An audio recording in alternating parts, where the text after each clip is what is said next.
Aparat keamanan nggak berseragam itu menyuruh saya jongkok, menyuruh saya membuka celana.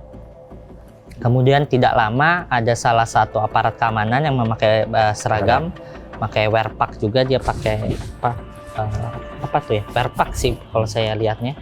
Terus pentungan itu menarik rambut belakang saya, menjambak saya. Kemudian saya sempat melihat siapa yang melakukan itu. Saya ditempeleng sekali. Kalian sendiri yang membuka aib kalian. Karena itulah, karena egoisnya kalian, karena kesombongan kalian.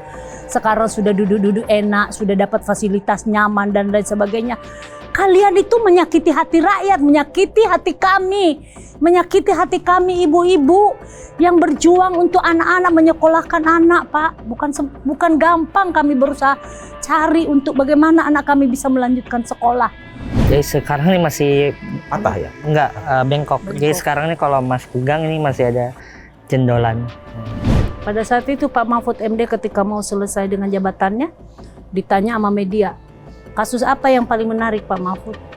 Kata Pak Mahfud cuma ada 2. Kasus Macica Mokhtar dan kasus cecak dan buaya pada saat itu.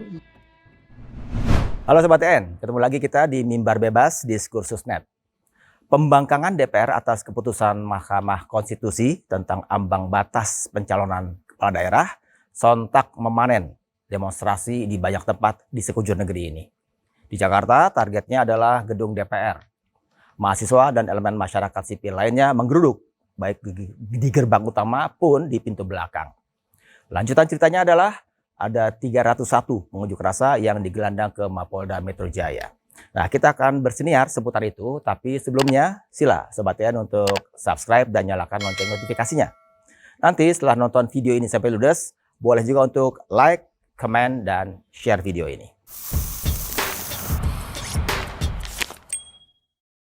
Sobat TN, sekarang saya perkenalkan narasumber yang sudah membersamai saya di sini. Di sebelah kanan saya ada Mas Iqbal Ramadan. Salah satu peserta aksi demonstrasi besar-besaran di DPR waktu itu, dan juga sempat digelandang ke Mapolda Metro Jaya ya? Iya, benar. Publik kemudian juga digemparkan karena latar belakang Mas Iqbal yang anak dari ex-menteri yang sangat berpengaruh di zaman Orde Baru, Pak Murdiono. Nanti kita bicara sedikit tentang itu ya. Boleh. Lalu di sebelah Mas Iqbal ada Ibu Macica Mokhtar. Beliau adalah ibu kandung dari Mas Iqbal. Selamat datang Ibu dan Mas Iqbal. Terima kasih Mas. Kita mulai ngobrol ya. Boleh Mas. Kita bicara tentang peristiwa saat itu. Ketika demo besar-besaran itu terjadi di Jakarta. Mas Iqbal waktu itu berdemo lebih merasa sebagai mahasiswa, kan masih sekarang masih ambil S2 ya? Iya. S2 Magister Hukum di Universitas Al-Azhar ya? Iya. Lebih ngerasa sebagai mahasiswa, S2 kan mahasiswa juga kan? Atau elemen masyarakat sipil nih? Waktu itu. Kalau ditanya lebih merasakan seperti mahasiswa atau elemen masyarakat sipil, saya sebenarnya lebih merasakan seperti elemen masyarakat sipil, gitu. Karena demonstrasi atau unjuk rasa itu tidak bisa hanya dipercayakan gitu ke hanya mahasiswa yang beralamater gitu. Maksudnya semuanya juga harus tumpah ruah gitu untuk mengekspresikan atau berunjuk rasa jika merasa ada yang telah bengkok. Nah. Jadi waktu itu ngerasa apa yang terancam di negeri ini dengan turun ke jalan waktu itu? Pertama, tanggal 22 itu sebenarnya adalah akumulasi dari kekecewaan, kemarahan, terus kemarahan dan kekecewaan itu terakumulasi semenjak dari 2019, bagaimana RUU KPK kemudian dipercepat dan kemudian Omnibus Law Cipta Kerja dan sebagainya. Nah, kemudian kemarahan itu mungkin makin memuncak ketika putusan MK nomor 60 mengenai ambang batas dan 70 kemudian justru mau dianulir gitu dengan mau di RUU Pilkadanya kemudian mau didorong secepat mungkin oleh Balik dan DPR. Nah, itu justru saya beranggapan bahwa upaya Balik dan DPR ini untuk mendorong revisi undang-undang pilkada ini justru mencederai demokrasi dan konstitusi gitu. Justru dengan dianulirnya putusan tersebut, kita tidak dapat mendapatkan banyak varian atau pilihan kepala atau wakil kepala daerah gitu.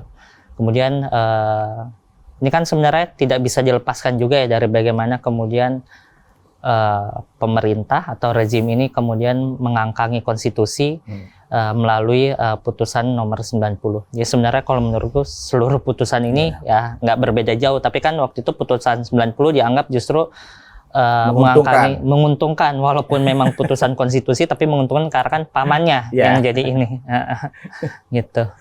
Jadi ketika akhirnya ikut turun di demo yang terakhir itu, yang besar itu, Mas Iqbal merasa negara tidak sedang baik-baik saja ya? Iya, saya merasa bahkan ini kacau balau ini kalau sampai dianulir putusannya. Terus berangkat dari rumah sendiri? Berdua dengan kawan. Dari teman SMA sih sebenarnya. Kebetulan kawan ini juga anak tentara. Oh, menarik ini. Iya. Anak tentara? Anak tentara juga, tapi sudah purnawirawan.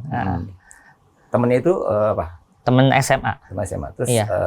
Nggak bekerja di tempat yang sama dengan enggak bekerja. Iya. Jadi teman SMA aja. Jadi teman ini punya keresahan yang sama gitu, kekecewaan yang sama seperti pemuda-pemuda lainnya gitu, yang mungkin banyak itu pemuda lain yang punya latar belakang seperti saya. Nah, mereka tumpah ruah juga gitu, mempunyai kekecewaan dan kegelisahan yang sama. Dari rumah langsung ke DPR. Ke depan ya, bukan yang di belakang ya? Iya, saya langsung ke depan. Iya. Sempat di situ mau masuk. Jadi sempat sebenarnya yang lucu nih, aku baru ingat belum bahas di podcast manapun. Apa nih? Wah, menarik nih. Jadi ini fun fact aja di lapangan ya. Orang kan kalau demonstrasi dari siang itu panas ya, Mas ya. Starling sama penjual ada banyak merek lah itu. Yang ikut mau berkontribusi membagikan makanan, nggak boleh dibawa masuk ke dalam di sekitar demonstran. Jadi dihadang dia jauh lah, kurang lebih 100 meter 200 meter itu. Jadi sempat nggak diperbolehkan masuk untuk jualan dan bagi-bagiin minuman. Nggak ada di kerumunan demonstran jadinya. Iya, jadi sempat saya mau masuk, terhambat karena tertutup salah satu mobil Pol PP kalau nggak salah. Dia melarang ini masuk. Sempat saya berdebat lah agar mereka diperbolehkan gitu untuk membagikan minuman dan ikut dalam berunjuk rasa gitu. Jadi kalau aku lihat sengaja nggak diberikan akses masuk supaya ini yang unjuk rasa kecapean semua, dehidrasi, jadi cepet pulang. Itu kata membagikan artinya gratis atau gimana? Gratis semuanya. Jadi semua itu ya kalau aku lihat sih cukup bersahaja ya. Ada yang membagikan makanan, ada yang membagikan air minum. Jadi apapun yang dimiliki masyarakat dibagikan gitu ke semua demonstran. Termasuk si pedagang kopi keliling gitu segala. Iya, termasuk si Starling itu. Jadi sampai di depan gerbang DPR itu jam berapa tuh kira-kira tuh? Kurang lebih jam 1 sebenarnya saya sudah sampai. Kemudian sempat lalu lalang sampai titik yang sudah mulai memanas itu pukul 3 atau 4 gitu. Saya juga udah kurang ingat gitu. Di rumah naik apa ke DPR? Motor. Naik motor. Iya, naik motor. Motor tahu di mana kan? Begitu genting suasananya. Iya, di Sparks. Oh, Sparks. Iya, cari yang tempat paling aman. Aman ya? Iya. Ke Bu Macica nih, waktu Iqbal berangkat dari rumah, pamitnya apa, Bu? Sempat pamit sih anak saya waktu itu.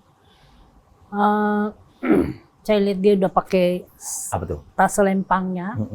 Kemudian udah pamit, ya udah akhirnya saya minta ini aja supaya anak saya hati-hati kan tiap bilangnya pamitnya mau kemana, Bu? Bunda saya mau pergi katanya, mau demo ya. Gitu. Mau bilang demo, terang-terangan ngomong demo ya. Gitu. Ya hati-hati aja nak.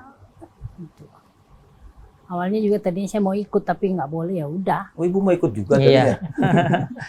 Apa alasan Ibu pengen ikut? Apa karena anak ya?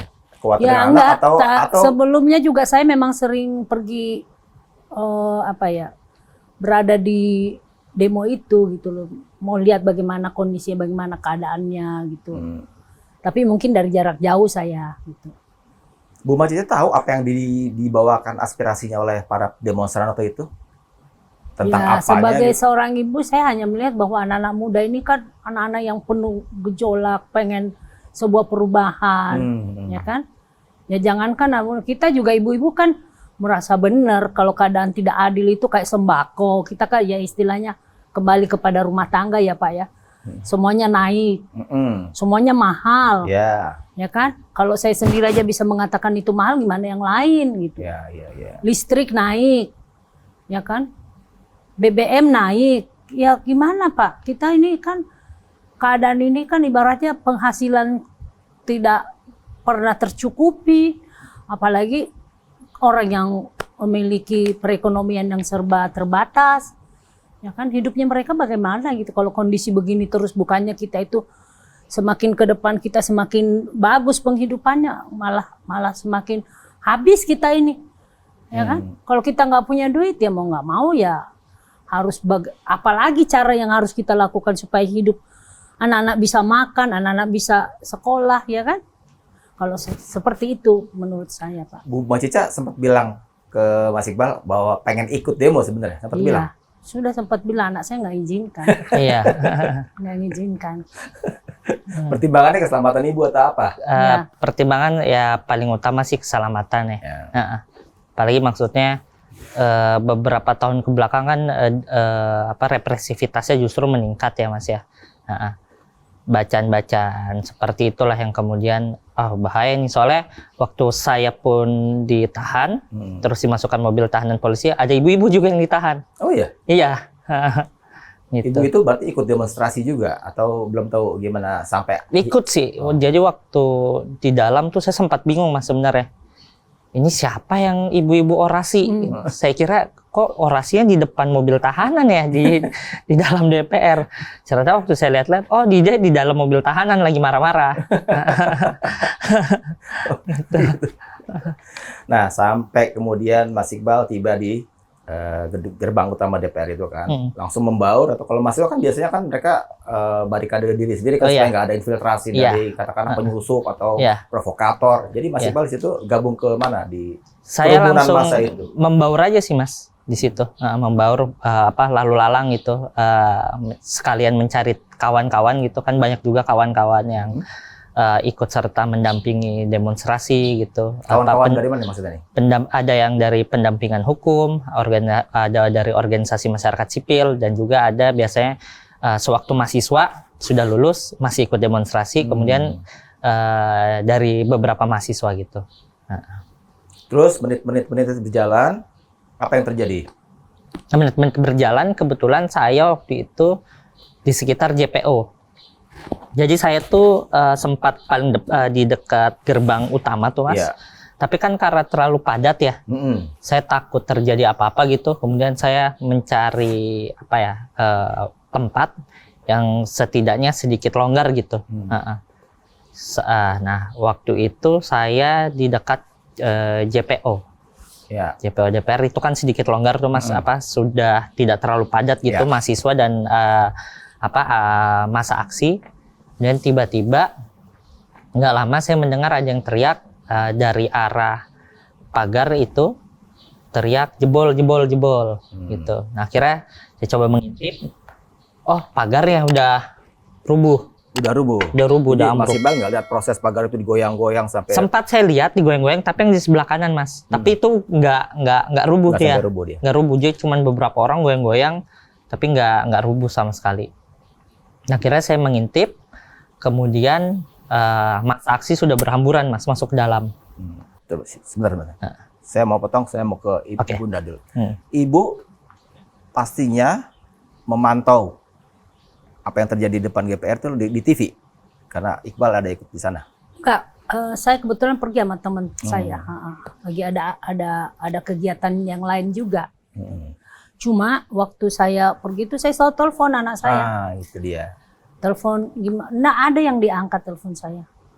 Nggak diangkat, nggak nyambung, atau Mas Iqbalnya nggak dengar? Mulai jam 11. HP saya taruh di dalam tas soalnya. Oh gitu. Ya. Nggak diangkat telepon saya, dan sampai jam 4 itu saya ditelepon oleh adik saya. Dia juga taunya dari teman-temannya Mas Iqbal. Bapak Iqbalnya ditangkap. Nah, di situ saya langsung seperti kayak apa itu? Tak kaki saya udah gemeter, kayak bumi runtuh rasanya itu saya dengar anak saya ditangkap. Ya Allah ya Rabb. Gimana saya langsung berdoa, sujud sholat 2 rakaat, minta sama Allah, saya sujud minta tolong. Tolonglah anak saya ya Allah, saya nggak punya kuasa. Engkau yang bisa menolong anak saya, selamatkan ya Allah anak saya, selamatkan. Itu aja terus saya minta, karena mau bagaimana kita jauh dari dia kan, dan juga dengan kondisi begitu, siapa yang bisa menolong kecuali Allah ya. Saya minta tolong terus, minta mau kemana lagi Mas, saya bingung. Udah gitu saya mau cari kemana, dan lama teman-teman dia juga nelpon, belum ketemu Iqbal, berita udah keluar nih.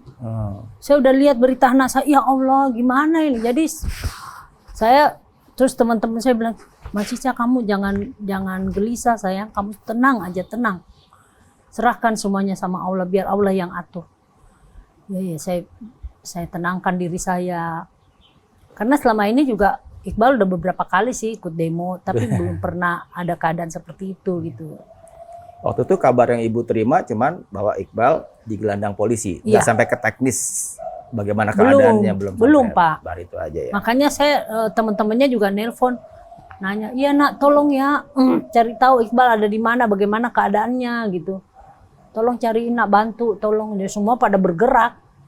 Belum ada yang tahu di mana Iqbal. Belum ada yang tahu pas jam berapa itu. Udah dikabarin katanya ada di Polda, tapi mereka belum boleh nggak boleh masuk. Gitu. Kembali ke Mas Iqbal tadi, begitu ada kabar trali besi gerbang itu rubuh, Mas Iqbal langsung mendekat ke sana atau langsung masuk? Enggak, saya mengintip mendekat.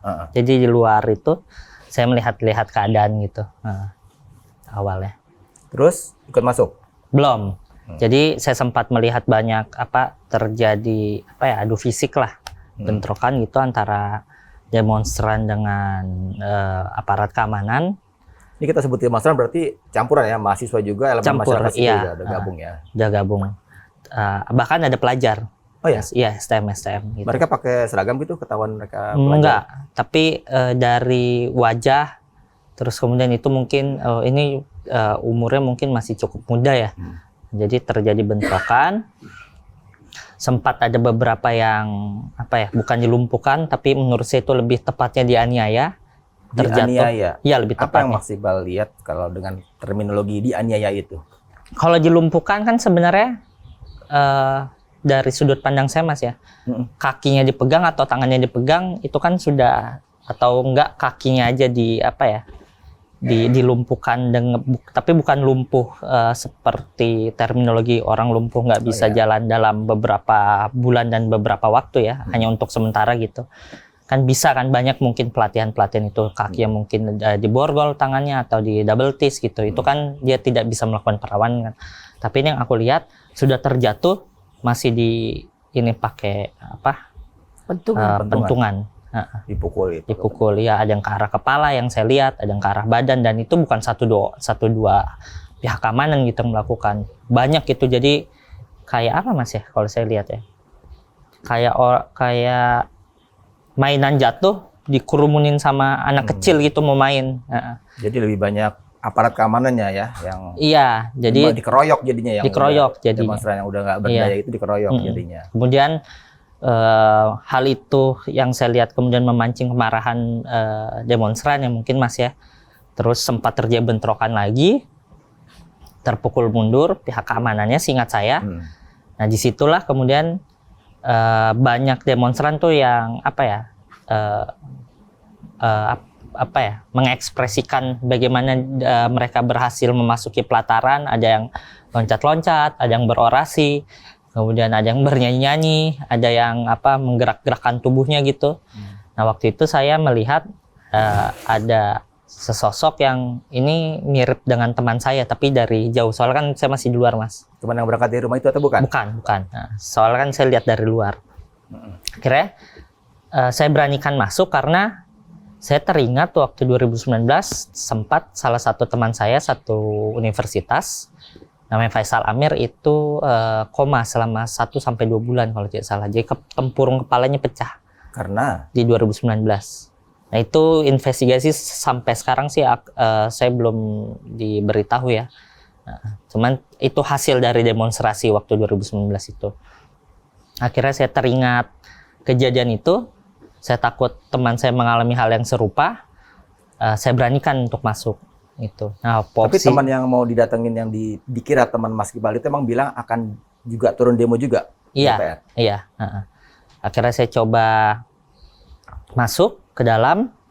Nah, waktu saya masuk, tiba-tiba dari itu kan sedikit berbukit, Mas ya. Ada pihak aparat keamanan tiba-tiba naik muncul gitu dari belakang bukit-bukit itu, dari tanah yang tinggi. Gundukan itu ya? Iya, seingat saya semuanya pegang batu. Seingat saya. Polisi atau tentara? Lebih tepatnya sih nggak pakai seragam sih, Mas ya. Seragam. Iya. Seingat saya. Ada yang megang batu terus kemudian dilemparkan ke arah demonstran, jadi sempat terjadi kontak lempar-lemparan batu tuh. Nah, pelempar pertama itu inisiasinya dari pihak dia dalam keamanan yang berseragam, sipil pakai nggak berseragam itu, atau batu itu datang dari arah demonstran yang pertama? Kalau saya lihat itu awalnya saya kurang tahu, Mas ya, tapi yang seingat saya lempar-lemparan batunya itu antara kedua belah pihak, gitu, antara kedua belah pihak. Dengan beberapa demonstran udah masuk. Sudah masuk, dalam, ya? Iya. Tapi nggak nggak seramai itu karena kan akses masuknya cuma satu aja tuh, Mas, pagarnya cuma satu aja. Nah, waktu posisi lempar-lemparan batu itu kemudian saya coba mengamankan diri dari lokasi lempar-lemparan batunya itu. Saya mengamankan diri di sebelah kiri, lari ke arah kiri. Kurang lebih ada 3-4 demonstran juga yang ikut lari ke arah situ. Kemudian saya sampaikan, kita putar balik badan aja, kita serahin diri. Kita kan nggak sedang melakukan tindak pidana apapun, gitu. Kita sedang tidak melakukan kesalahan apapun, nggak usah takut. Serahkan diri maksudnya? Saya menyerahkan diri ke pihak keamanan. Oh, gitu. Jadi itu demonstran yang lain juga setuju dengan itu? Setuju. Jadi kita putar balik. Kemudian saya bilang buat border. Jadi maksud saya kenapa harus buat border itu nunjukin kalau kita kooperatif dan kita nggak akan melakukan perlawanan. Buat border itu maksudnya apa? Pegangan tangan. Berempat. Bertiga atau empat gitu. Saya lupa soalnya kondisinya sudah begitu kacau kan, Mas. Akhirnya datang ke pihak aparat, sempat saya dipegang beberapa kawan, tapi sempat juga lepas dari saya sempat lepas dari pegangan dan pantauannya. Jadi saya bingung gimana caranya, saya bingung kenapa tiba-tiba saya lepas tuh, Mas, sebenarnya. Jadi sempat terlepas, kemudian saya sempat sendirian gitu, bingung mau kemana. Akhirnya saya lihat ada saya melihat ke arah pagar yang copot itu. Saya mikir ini sebenarnya bisa kabur, cuman karena lempar-lemparan batunya masih terjadi ya, akhirnya saya menghampiri lagi aparat yang nggak berseragam ini dua orang. Iya, 2 orang. Saya ditanya, kamu siapa? Saya demonstran gitu. Akhirnya dia sampaikan, ya udah kamu keluar sana. Saya mau tolong dampingi saya karena saya takut terkena lemparan batu. Akhirnya dia bilang, kamu keluar udah keluar aja, aman kok, nggak akan terjadi apa-apa. Tapi kan kontak lempar-lemparan batunya masih terjadi begitu tinggi, Mas ya. Ya. Akhirnya saya sampaikan lebih baik saya di sini gitu. Begitu. Nah, nggak lama berselang saya melihat di dekat situ ada teman saya yang sedang diintimidasi, kemudian bajunya sudah diangkat setengah, terus disuruh buka celana. Dia udah mengalami berbagai macam kekerasan lah yang saya lihat. Mas Iqbal kenal dengan orang yang kenal, iya, makanya saya bilang saya mau mendampingi dia. Gitu. Nah, pada saat saya menyampaikan saya mau mendampingi dia, ada satu aparat keamanan nggak berseragam itu menyuruh saya jongkok, menyuruh saya membuka celana. Kemudian tidak lama ada salah satu aparat keamanan yang memakai seragam, pakai wearpack juga, dia pakai wearpack sih kalau saya lihatnya. Terus pentungan itu menarik rambut belakang saya, menjambak saya, kemudian saya sempat melihat siapa yang melakukan itu. saya ditempeleng sekali, kemudian wajah kepala bagian sebelah kanan saya dipukul, kena kuping. Kemudian saya sampaikan kalau tolong jangan pakai kekerasan, gitu. Saya sampaikan jangan pakai kekerasan dong. Nah, nggak lama berselang justru kakinya yang mengarah ke muka saya gitu.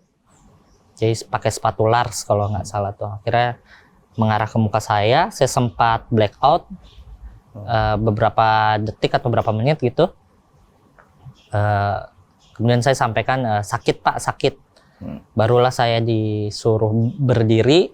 Nah, sepanjang perjalanan itu saya mendapatkan berbagai macam pelecehan secara verbal, kemudian kekerasan secara fisik gitu. Nah, kemudian sepanjang perjalanan ke saya mau diamankan bahasanya di ada poskonya pos pengamanan dalam kalau nggak salah. Setelah itu saya ketahui itu Pamdal. Nah, saya sebenarnya waktu itu saya lupa saya mengalami berbagai macam kekerasan seperti apa gitu. Tapi kemudian ada salah satu video yang sudah beredar, dada sebelah ulu hati saya ditendang gitu. Itu satu orang pelakunya? Enggak, banyak Mas sebenarnya. Tapi yang terekam, yang ada bukti hanya satu. Itu. Nah, seingat saya setelah ini saya ditendang, sepanjang saya jalan itu wajah saya dipukul gitu, badan saya dipukul. Jadi baru saya dimasukkan ke dalam pos pengamanan dalam itu. Itu ketika perintah harus melepas celana, alasannya apa? Saya juga nggak diberitahu alasannya, dan hak saya bahkan waktu saya ditangkap itu nggak diberitahu. Bentak-bentak langsung itu ya? Bentak-bentak aja, kita nggak dikasih kesempatan untuk membela diri gitu.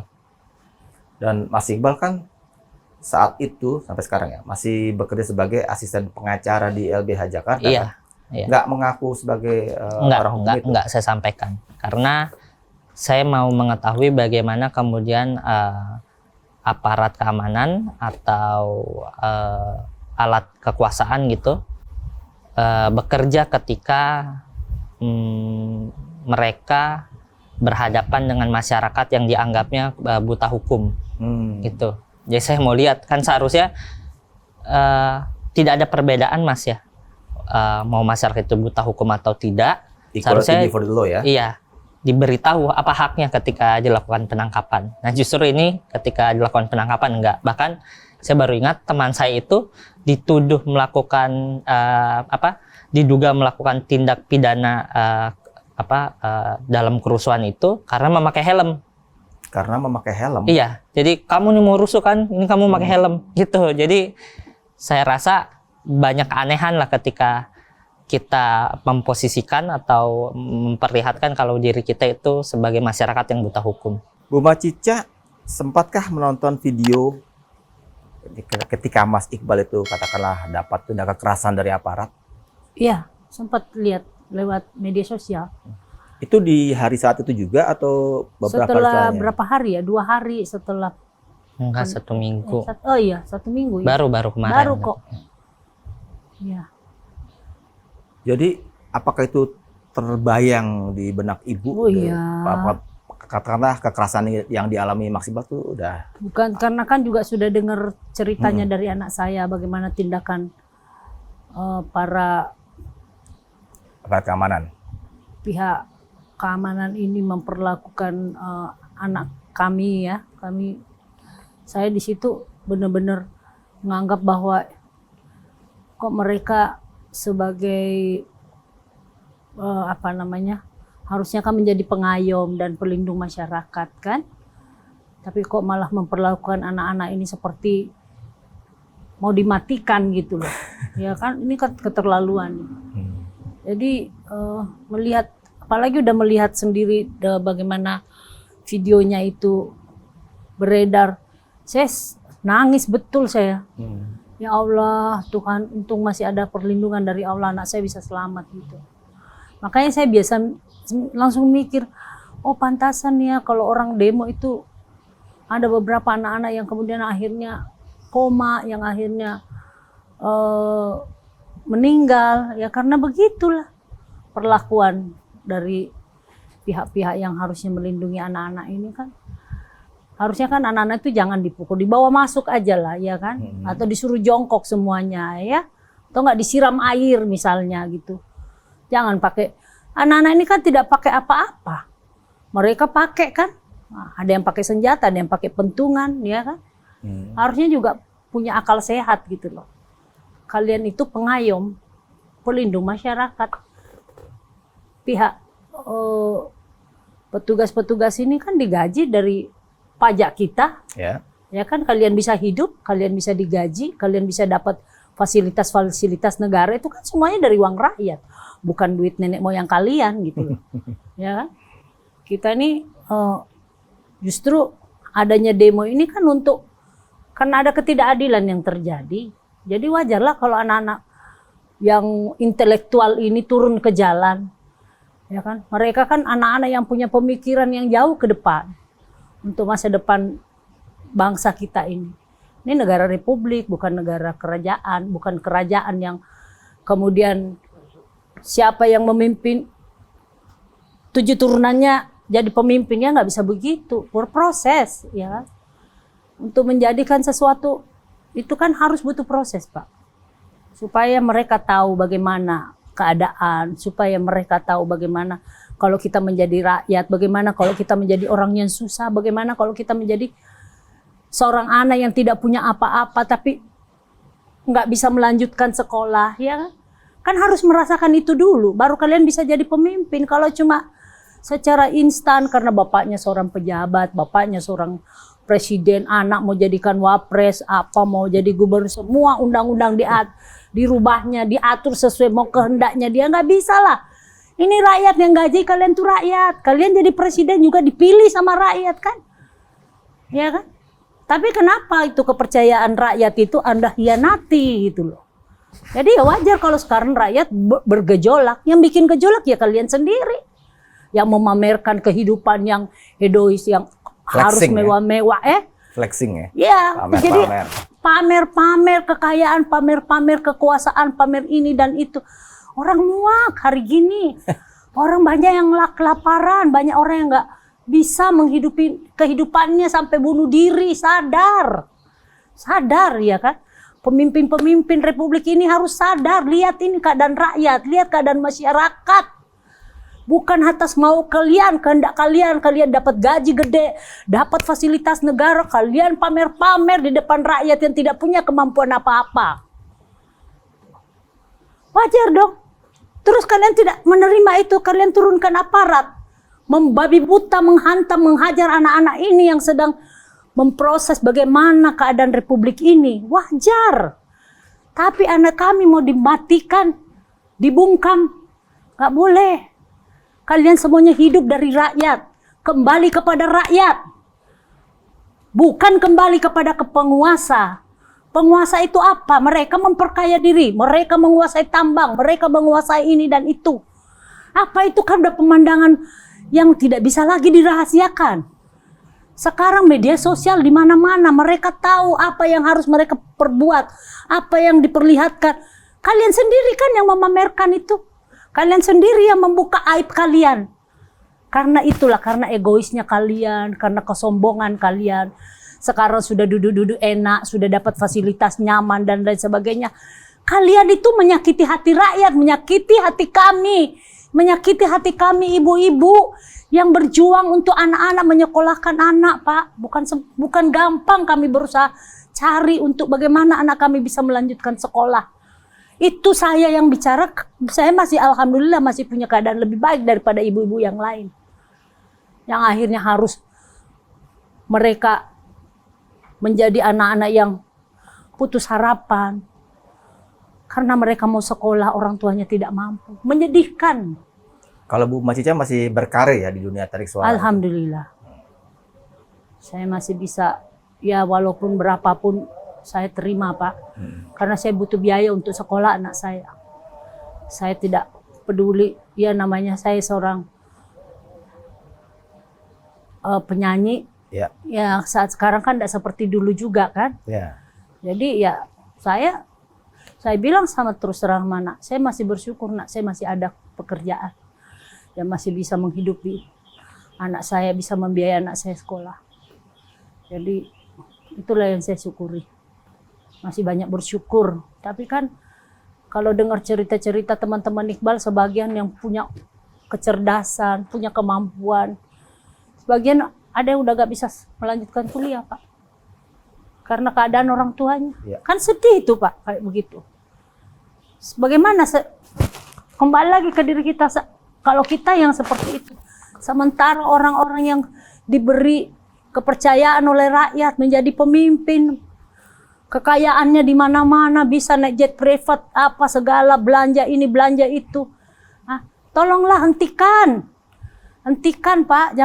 Jangan cuma melihat kehidupan Anda semua yang harus nyaman, tenang, menikmati fasilitas negara segala macam. Sekali angkat telepon Anda bisa dapat duit sekian, sekali angkat telepon. Ingat ini rakyat ini. Jangan berhenti Anda itu mengatasnamakan rakyat. Ketika Anda mau memimpin mengatasnamakan rakyat, tapi ketika sudah jadi pemimpin mengatasnamakan pribadi, keluarga, semuanya nepotisme di mana-mana. Ya Allah ya Rabb, hentikanlah. Ya. Luar biasa, pemahaman Ibu tentang kondisi sosial kemasyarakatan kita luar biasa. Ya Pak, karena saya merasakan itu. Saya menjadi salah satu keluarga yang mengalami bagaimana sulitnya kehidupan saat sekarang. Kami bukan hidup lebih baik dibanding ketika zaman dahulu ya. Saat ini rasanya kehidupan lebih sulit, Pak. Ya. Iya.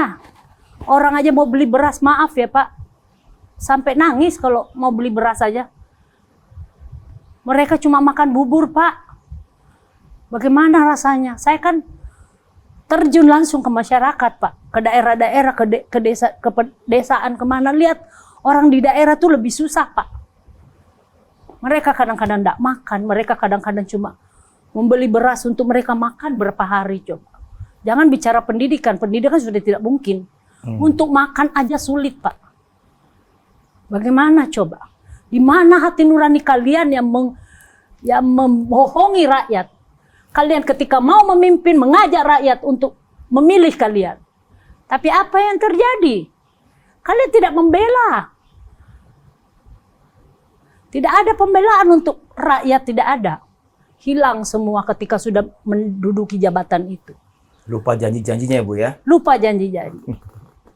Jadi kami berharap, saya sebagai seorang ibu berharap supaya pemimpin ke depan ini bisa lebih peka terhadap kehidupan rakyat. Kehidupan rakyat kita itu jauh lebih penting supaya anak-anak bangsa ini bisa menjadi cerdas. Anak-anak bangsa, generasi penerus kita, Pak. Kita ini udah tua, sebentar lagi kita pada mati.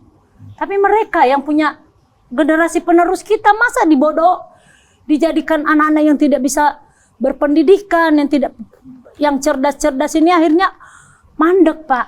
Karena kemiskinan, ketidakmampuan orang tuanya. Karena kemiskinan itulah yang membuat mereka menjadi kejam, menjadi penjahat. Karena mereka dendam dengan kehidupan. Ya wajarlah, Pak. Saya rasa seperti itu kalau saya melihat. Mas Iqbal, tadi cerita setelah sempat katakanlah mendapat kekerasan macam-macam bentuknya. Jadi luka-luka apa yang Mas Iqbal derita atas perlakuan itu? Secara visual atau fisik yang paling terlihat sebenarnya hidung. Jadi sekarang ini masih patah ya? Enggak, bengkok. Jadi sekarang ini kalau Mas pegang ini masih ada jendolan. Nah, jadi kemarin sempat pentungan atau tangan kosong? Tangan kosong seingat saya. Kemudian di sini sempat pusing. Jadi waktu saya digelandang ke Polda Metro, ada salah satu pendamping hukum saya itu sempat saya tanyakan, ini apa ya yang nempel? Jadi bekas tanahnya tuh masih nempel di kepala saya, bekas tanah karena dia nendang saya. Sepatu berarti itu ya? Sepatu. Kemudian ini sempat bengkok hidung. Nah, jadi waktu saya ke dokter THT, saya ke dua dokter, Mas. Dokter saraf itu mendiagnosis saya kalau saya terkena post trauma, jadi akan kesulitan melakukan kalkulasi sama short term loss memory. Short term. Ya. Berapa lah short termnya itu? Masih dalam diobservasi sih Mas. Jadi saya udah dikasih obat. Jadi makin kesini sudah sedikit lebih baik lah. Terus kalau hidung itu pendarahan di dalam, dia luka dalam. Jadi waktu saya dimasukkan ke PAMDAL itu saya kalau nafas harus pakai mulut. Soalnya kalau pakai hidung darahnya keluar terus. Berapa lama ditempatkan di PAMDAL itu sebelum akhirnya dibawa ke Mapolda? Kurang lebih 1 sampai 2 jam seingat saya. Nah, di PAMDAL itu masih mendapatkan kekerasan juga? Intimidasi. Saya sempat secara verbal gitu. Ada salah satu polwan sempat mendang-mendang kaki saya. Polwan? Iya. Mendang kaki? Iya. Katanya mau masuk. Sekarang udah masuk kan, digituin. Terus udah jadi pahlawan kan, Ibu Pertiwi, digituin saya. Soalnya kan suka ada video kalau orang demo kulihat Ibu Pertiwi, jadi saya dibecandain begitu. Terus akhirnya sempat saya minta air tapi nggak diberikan. Kemudian sempat minta untuk pertolongan pertama, cuman dilap-lap aja. Kemudian sempat dipanggil, sini yang tadi patah hidungnya mau dikasih pertolongan pertama nggak? Saya ditaruh di bangku di luar ruangan itu.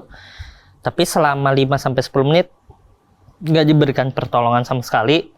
Justru yang saya dapatkan adalah ketika beberapa aparat yang nggak berseragam ini lalu lalang malah melecehkan saya lah, menyampaikan kalau ini mau mati nih, ini mau mati, ini gitu. Iya, ini acting gitu. Sedangkan kondisi hidung tuh udah berdarah. Darah masih ngucur terus. Ngucur terus. Akhirnya saya mikir daripada saya lama-lama di luar nanti kena pukul, terus kemudian nggak ada yang mengamankan saya sama sekali, nggak ada yang menjaga saya. Akhirnya saya lebih baik masuk ke dalam aja lah daripada terkena kekerasan lainnya. Itu polwan yang mengintimidasi secara verbal itu ya sedikit ditendang-tendang tadi itu. Satu orang cuman polwan. Satu orang. Pakai seragam juga. Pakai seragam, makanya saya berani menyebutnya sebagai polwan. Ingat dong namanya. Nah itu saya lupa Mas. Saya mencoba mengingat sebenarnya, saya sempat melihat dia terus, saya coba mengingat, tapi mungkin karena tadi ya efek dari kekerasan yang saya alami itu post trauma. Tapi saya masih mengingat perawakannya, apa yang dia lakukan kepada saya gitu. Terus dibawa ke Mapolda Metro. Iya, jadi sekitar pukul 6 ada yang manggil saya. Aparat nggak berseragam lagi. Mana tadi yang hidungnya patah mau dibawa ke rumah sakit nih. Nah justru bukan dibawa ke rumah sakit, saya dimasukin mobil tahanan. Di dalam mobil tahanan udah ada banyak orang lainnya, sama ada salah satu ibu-ibu. Sudah ditahan juga dalam mobil tahanan. Itu ibu-ibu yang tadi sempat saya, iya, yang sempat saya ceritakan. Itu ngobrol di antara Enggak, jadi ibu-ibunya cuma nyampein, dia kan di depan tuh Mas, kan posisi mobil tahanan kan di depan, supir, terus kemudian tengah, terus kemudian tengah itu kayak jeruji gitu. Sempat ibu-ibunya bilang, oh, udah nggak usah takut, kalian ini anak muda, kalian benar gitu-gitu. Jadi posisi ibunya juga sebenarnya lagi ditahan gitu. Bahkan ibu-ibunya ketika mau minta minta diberikan kesempatan untuk buang air kecil, itu nggak diberikan Mas. Ntar aja Bu, ntar aja gitu. Nah, bahkan hak sekecil itu nggak diberikan gitu. Segala perlakuan itu termasuk si ibu-ibu yang minta ke toilet tapi nggak dikasih kesempatan, yang menurut Mas Iqbal udah nggak proporsional. Nggak proporsional menurut saya, iya. Maksudnya apakah itu menandakan ibu-ibu ini akan kabur? Iya, atau yang lainnya nggak proporsional aja menurut saya. Nah, sedangkan ini ibu-ibu Parubaya, apa yang ditakutkan gitu dari ibu-ibu mau ke kamar kecil ya. Kira-kira berapa umur ibu itu? 50, 60? 45, 50 kayaknya. Seingat saya waktu saya doorstop keluar dari Mapolda, itu ada ibu-ibu itu lagi teriak di belakang lagi orasi, tiba-tiba lewat orasi gitu. Ibu-ibu yang sama udah bebas. Ibu-ibu yang sama udah bebas juga. Udah dibebaskan. Tapi masih lanjutkan perjuanganmu nak, katanya. Itu. Lanjutkan perjuanganmu, coba Pak. Seorang ibu karena mungkin sudah terlalu capek kali merasakan kehidupan, ya kan, ketidakadilan, ya berani dia untuk memperjuangkan itu, dan itu wajar. Mas Iqbal nggak sempat lebih personal mengenal ibu itu sekarang? Enggak, Nggak soalnya tahu. posisinya ketika di mobil tahanan itu kita langsung di split atau dibagi gitu di beberapa Ruang. unit. Unit 1, unit 2. Jadi ada yang dibagi di Kamnek, ada yang dibagi di Harda, ada yang di Jatanras gitu. Oh. Di sana berapa lama di Mapolda itu ditahan? 1 kali 24 jam. Tapi sebenarnya saya kalau saya hitung sejak dilakukan penangkapan terhadap saya itu lebih dari 1 kali 24 jam. Jadi sempat nginep berarti ya? Sempat menginap. Jadi Itu- mau dibebasin juga harus orang tua yang datang, Bukan diundang orang sama tua polisi, sebenarnya ya. Mas, lebih tepatnya penjamin. Penjamin ya, untuk mengambil. Tapi itu kan ketika sudah dilakukan semua proses penyelidikan. Nah, Ya, ada BAI, BAK, kemudian BAP gitu. Jadi baru boleh menghubungi orang tua untuk datang. jemput. Kalau di Mas Iqbal berarti cuma ibu aja yang Iya. ke sana. Ya. Tapi Iya. banyak orang tua, Pak. Sama pendamping hukum sih Pak, Iya, lebih pendamping tepatnya. hukum ada juga. Banyak orang tua yang di dalam Polda itu berkumpul, mereka kan mau jemput anaknya masing-masing. Saling bertukar cerita dong ibu dengan mereka atau Enggak sempat. Kan semuanya saya lihat orang stres semua, Pak. Oh, Hmm. Iya. Pada tegang, semua pada tegang ya, namanya anak kita ditahan kan, urusan dengan polisi kan kita deg-degan juga, Pak. Ini kita anak kita apalagi yang udah kayak anak saya kan udah patah hidung. Kita ini deg-degan, ini apa nih selanjutnya? Mudah-mudahan enggak ada kelanjutan dengan luka, jangan sampai luka dalam lah gitu ya. nah selama Mas Iqbal harus menginap itu boleh menggunakan HP Enggak, boleh, Pak. karena handphone kan disita. disita. Jadi semenjak dilakukan penangkapan saya di DPR, itu handphone saya udah disita. Sedangkan waktu saat penyitaan, kita tidak diberitahu siapa yang melakukan penyitaan, dari dari kepolisian mana, divisi apa dan sebagainya gitu. Jadi kita benar-benar nggak tahu ini yang melakukan penyitaan siapa gitu. Jadi hanya dilimpahkan saja ketika kita ke Polda Metro. Baru kita mengetahui handphonenya ada di sini, di unit sini, kita ada di unit sini. Tapi pada saat penangkapan di lokasi kita nggak tahu sama sekali. Berarti Bu Macica belum tahu ya sampai Mas Iqbal dibebaskan apa yang katakanlah luka-luka apa yang diderita Mas Iqbal di bagian mana belum tahu ya sampai akhirnya ketemu langsung setelah dibebaskan. Taunya dari berita juga, Pak, bahwa anak saya itu patah hidung gitu loh.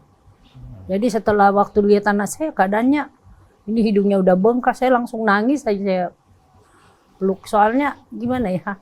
Tapi saya ini anak laki-laki gitu. Saya anak laki-laki ya, kalau dia bilang anak laki-laki, saya nggak mungkin cengeng dong. Saya juga harus tegar kan melihat keadaan anak saya.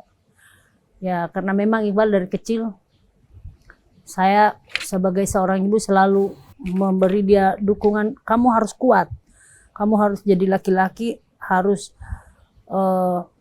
hebat, nggak boleh cengeng. Saya kan sering bawa dia ke berenang, Pak. Kalau di kolam renang saya buang anak saya bawa luncuran, luncur aja sendiri. Ibu nyebutnya buang ya? Iya, supaya Bukan dia lempar lagi ya, buang. Iya, biar dia berani, Pak. Iya kan? Kalau dia udah nyemplung, dia gini sendiri ya, memang harus dilakukan seperti itu supaya dia kuat. Nggak jadi anak yang cengeng. Unik juga ini metodenya. Iya. Mas Iqbal, waktu di Mapolda itu, adakah Mas Iqbal sudah membuka identitas bahwa Mas Iqbal bagian dari LBH Jakarta, asisten pengacara gitu? Iya sempat. Jadi bahkan waktu saya dilakukan, waktu saya diamankan bahasanya di Pamdal itu, Oh, udah sempat di Pamdal. iya, kan saya ditanya, kamu dari mahasiswa mana? Saya dari LBH Jakarta. Ada salah satu polisi seingat saya, dan Polwan itu nanya LBH Jakarta itu apa sih? Gitu. Polwan itu nggak tahu LBH? Nggak tahu, banyak bahkan beberapa yang nggak tahu LBH Jakarta itu apa sih. Baru saya Lembaga Bantuan Hukum. Oh, jadi bukan cuma Polwan seorang itu, tapi Ya, ada beberapa yang nggak menanya, tahu LBH Jakarta itu apa gitu. Lembaga Bantuan Hukum, baru saya sampaikan gitu. Barulah saya dibawa ke Polda Metro, dilakukan penyelidikan oleh penyidiknya, dan baru saya sampaikan saya dari LBH Jakarta. Nah, waktu di Pamdal itu, di ruangan Pamdal itu, ketika mengaku LBH Jakarta, serta merta ada beda perlakuan yang artinya Enggak, lebih- masih sama aja. Kalau sepemahaman saya mungkin yang menangkap ini nggak tahu sebenarnya posisi saya itu sebagai apa gitu. baru setelah di Mapolda Metro ada perlakuan yang beda setelah tahu Mas Iqbal anggota Iya. dari. Oh, kamu kan harusnya jadi pendampingi, kenapa nggak bilang gitu? Oh. Nah, saya bilang gimana mau ngomong, orang udah dipukul duluan. Ada permintaan maaf kah dari polisi yang katakanlah ada. setelah tahu? Enggak, jadi saya pertama sempat dites dulu mungkin karena saya dibawa masuk dengan satu anak lainnya pertama. Satu anak lainnya itu siapa? Bukan mahasiswa. Bukan. Jadi yang kasihan dia cerita lagi mau daftar kerja, Mas. Ada CV gitu di tasnya, dijadiin barang bukti sama akta kelahiran. Jadi saya sempat dites, lu demo tahu gak ini isunya apa? Saya jelaskan tuh Mas secara rinci di depan penyidik ya. Akhirnya, oh yaudah kamu duduk Bal, duduk. Gitu. Tadi kan saya juru jongkok, duduk. Oh, tadi gitu. jongkok. Jongkok gitu. Ya udah duduk. Ini kan kasihan nih dia yang kata polisi ini kan kasihan nih dia yang datang buat dampingin kalian yang malah ini mengorbankan dia kayak gitu. Biasalah Mas. Mungkin mau membaik-baikan saya ya atau membenturkan ya. Ya saya yayain aja udah. Menarik juga itu. Jadi sampai setelah di BAP ya? Iya. Terakhir itu ya? Terakhir. Terus kemudian dibebaskan? Baru kemudian ada berita acara pelepasan, baru dibebaskan. Terus keluar ruangan udah ada, Bunda udah menunggu di luar? Di dalam, jadi di dalam. sempat diberikan kesempatan untuk datang. Nah, di akhir-akhir itu. Jadi dijemput, KTP difotokopi, kemudian baru dibebaskan. Itu di ruang ketika dipertemukan itu cuman berdua atau sama orang-orang banyak, yang Pak. lain? Bareng-bareng jadinya? Enggak, banyak anak-anak di dalam juga. Penyidik ada banyak. Tapi ketika Mas Iqbal keluar cuman sendiri atau ada beberapa yang lain juga? Yang bareng-bareng keluar dan mereka menemui udah orang tuanya? dibebasin juga karena orang tuanya di luar kan. Iya. Jadi yang kalau kita mau jemput anak kita dipanggil masuk gitu. Iya, karena kan banyak Pak yang di depan itu penuh. Ya, ada lawyer, ada apa semua juga bergabung di situ di dalam ruangan itu. Jadi saya pada saat itu juga udah lihat keadaan anak saya mau langsung bawa ke rumah sakit kan, tapi udah malam, udah tengah malam. Jadi kata Iqbal biar saya pulang dulu mau istirahat Bunda. Saya udah capek, saya belum mandi, ya udah nak kita pulang gitu. Jadi pergi besoknya baru pergi lagi periksa ke rumah sakit. Tuh. Terus hasilnya dari diagnosa itu membuat ibu lebih tenang kan? Iya, diperiksa Iqbal tuh gimana? Iya, udah tadi udah jelasin. Udah dijelasin. Ketika Mas Iqbal memutuskan untuk ikut turun demonstrasi ke jalan, ketika merasa ini adalah panggilan sejarah, gitu kan? Itu berangkat dari pemahaman selama berkuliah mengambil jurusan hukum kan ya di Universitas Al-Azhar ya. Itukah yang membuat Mas Iqbal lebih concern ke persoalan-persoalan seperti kayak gitu? Iya, semenjak saya kuliah itu justru jadi lebih komprehensif dan lebih luas gitu khazanah pengetahuan saya mengenai bagaimana kekuasaan kemudian bekerja memakai hukum atau kemudian hukum kemudian yang tunduk gitu pada kekuasaan. Dan padahal cita-cita hukum adalah menjadi alat atau hanya tools untuk mencapai keadilan, tapi justru ini menjadi sebaliknya gitu. Dan sekarang Mas Iqbal masih dalam proses untuk menyelesaikan S2 ya? Iya, masih dalam proses. Hukum, kalau S2 ada hukum yang lebih spesialis apa gimana? Kalau di universitas saya kebetulan nggak ada langsung ilmu hukum aja. Bung Macica begitu support dengan katakanlah ketika Mas Iqbal ingin berkuliah di jurusan hukum, fakultas hukum? Oh iya, saya mendukung sekali anak saya karena saya sendiri ini kan bagian daripada orang yang mendapat ketidakadilan. Kemudian itulah yang saya yakini bahwa apapun yang terjadi di diri kita di Republik ini kan harus melalui hukum, harus.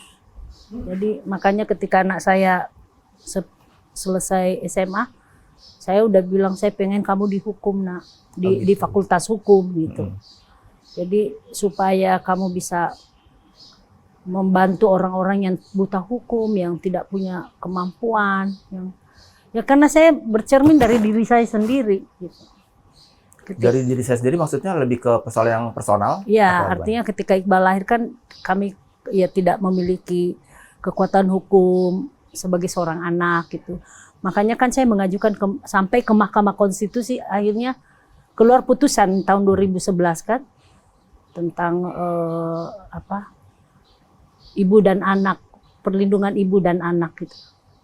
Kalau saya baca, tolong koreksi kalau saya salah ya Bu ya, dari putusan Mahkamah Konstitusi yang Ibu perjuangkan untuk keabsahan status Iqbal itu adalah anak yang dilahirkan di luar nikah masih tetap punya hubungan perdata dengan ayah kandungnya. Iya benar begitu, itu. Iya. Seperti itu ya. Asalkan dapat dibuktikan dengan ilmu pengetahuan atau bukti-bukti lainnya.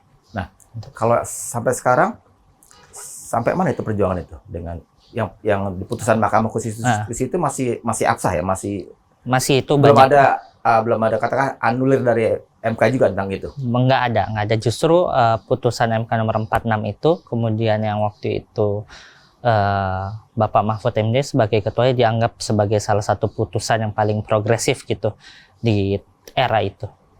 Iya, pada saat itu Pak Mahfud MD ketika mau selesai dengan jabatannya ditanya sama media, kasus apa yang paling menarik Pak Mahfud? Kata Pak Mahfud cuma ada 2. Kasus Macica Mokhtar dan kasus cecak dan buaya pada saat itu. Bentar Bu, saya mau harus sedikit terangkan dulu ke Sobat TN, penonton kita. Karena mungkin ada yang nggak, kita sedang bicarakan apa nih terakhir-terakhir. Sobat TN, barusan beberapa saat yang lalu kita juga baru memasuki wilayah yang lebih personal dari Mas Iqbal dan Bu Macica tentang pemberitaan bahwa Mas Iqbal ini yang digelandang ke Mapolda Metro sebagai demonstran waktu itu ternyata adalah anak dari Pak Murdiono. Beliau itu ex pejabat tinggi, orang penting betul di era Orde Baru, mantan Menteri Sekretaris Negara di era Soeharto. Dan itu kemudian membuat pemberitaan sedikit bergeser ke arah personal. Nah, sekarang kita coba sedikit tanya-tanya ke Mas Iqbal juga, ke Bu Macica. Ibu kalau merasa ada yang ngerasa pertanyaannya mungkin terlalu masuk ke wilayah yang personal, Ibu berhak untuk tidak mau menjawab, nggak apa-apa. Jadi pemberitaan kan jadi berkembang nih. Benar. Ketika Mas Iqbal dihubung-hubungkan dengan Pak Murdiono gitu kan. Nah, Mas Iqbal tidak pernah katakanlah menyebut-nyebut nama almarhum ayah ketika dari Pamdal, dari Mapolda gitu. Ayah Mas Iqbal bintang 3 loh, Letjen TNI loh. Iya. Nggak pernah sama sekali saya sebutkan. Jadi pertama tadi yang saya sempat beritahukan bagaimana kemudian ketika kita melepaskan semua pengetahuan kita, terus bahkan privilege kita di depan kekuasaan gitu, atau di depan aparat yang punya aparat keamanan gitu, ketika kita diperiksa kita memperlihatkan kalau atau menyembunyikan diri kita memposisikan diri kita sebagai orang yang buta hukum gitu, masyarakat miskin dan tertindas, itu bagaimana sih rasanya atau perlakuannya seperti apa sih? Jadi sengaja memang tidak saya sebutkan gitu. Kedua, kemudian yang saya takutkan adalah ketika menyebutkan nama Bapak atau kemudian biasa media suka yang goreng Mas ya. Itu maksudnya kemudian jauh gitu dari substansi saya turun ke jalan karena keresahan saya, tapi malah jadi ini anak dari ini ikut berdemonstrasi gitu. Jadi yang saya takutkan adalah kemudian ada pergeseran dalam media yang harus membahas substansi terkait bagaimana keadaan negara saat ini, kemudian dia bergeser ke urusan lebih personal saya gitu sebenarnya. Karena memang ada game-nya name make news. Iya. Kalau saya ada di situ, mungkin nggak tertarik nih Iya. anak siapa gitu, tapi begitu ada nama Pak Murdiono disebut-sebut gitu Iya. kan, memang jadi bagian dari pemberitaan yang semakin rame jadinya Iya. gitu kan. Tapi ya sisi positifnya adalah tindak apa ya, kemudian isu terkait bagaimana pembungkaman terhadap demonstran atau kekerasan yang terhadap demonstran itu kemudian jadi lebih dapat sorotan gitu. Bu Mbak Cica, perjuangannya masih berlanjut untuk status Mas Iqbal? Karena putusannya sudah diketuk Palu pada tahun 2011 2011. dan saya waktu itu kan sebagai prinsipal yang mengajukan, jadi Ya. untuk saat ini karena kan udah putusan dan putusan itu tidak berlaku surut buat anak saya karena Muhammad Iqbal Ramadan ini lahir tahun 1998. Putusannya 96. Putusannya 2011. Ya, putusannya Ya. 2011, makanya tidak berlaku surut. Jadi kapan saya udah pernah tanya Iqbal bagaimana nak, apakah ini mau dilanjutkan apa tidak, karena Iqbal yang harus melanjutkan, bukan saya gitu. lagi. Terus Mas Iqbal bagaimana sikapnya? Enggak mau saya lanjutkan. Gitu. Nggak mau.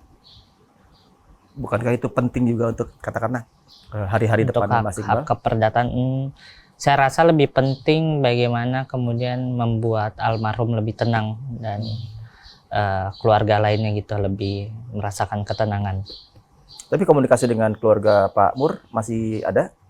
Dengan adiknya Iqbal sering bersilaturahmi. Dengan siapanya dari Adik dari Pak Murdiono? Iya. Pak Om Budi Santoso ya? Iya, Yang paling bungsu. masih berhubungan baik, sangat baik. Kalau beliau sikapnya Pak Budi samakah dengan yang lain-lainnya? Kalau saya baca kan keluarga yang lain secara umum kan Beda. tidak mau Beda mengakui perlakuan. gitu kan. Kalau Pak Budinya? Pak Budi justru sangat memberi perhatian kepada Iqbal, alhamdulillah. Baiklah, terima kasih loh Baik, ya Mas. Mas Iqbal, Bu Mbak Cica Terima yang kasih. bukan cuma kita bicara soal situasi kenegaraan kini, tapi juga tadi sedikit membagi cerita tentang yang lebih personal yang Terima saya pikir. kasih. Mudah-mudahan kalau ada undangan lagi boleh dah datang lagi. Boleh, Mas. Nggak keberatan ya? Enggak, Mas Iqbal, enggak. Mbak Cica. Ya, semoga obrolan kita ini juga bisa bermanfaat buat masyarakat Amin. banyak ya. Dan juga sebagai pengingat kepada pemerintah yang berkuasa. Itu aja titipan saya sebagai seorang ibu dari anak-anak generasi penerus bangsa ini. Luar biasa Bu Mbak Cica. Saya tutup aja ya. Iya. Sudah banyak kita bicara-bicara.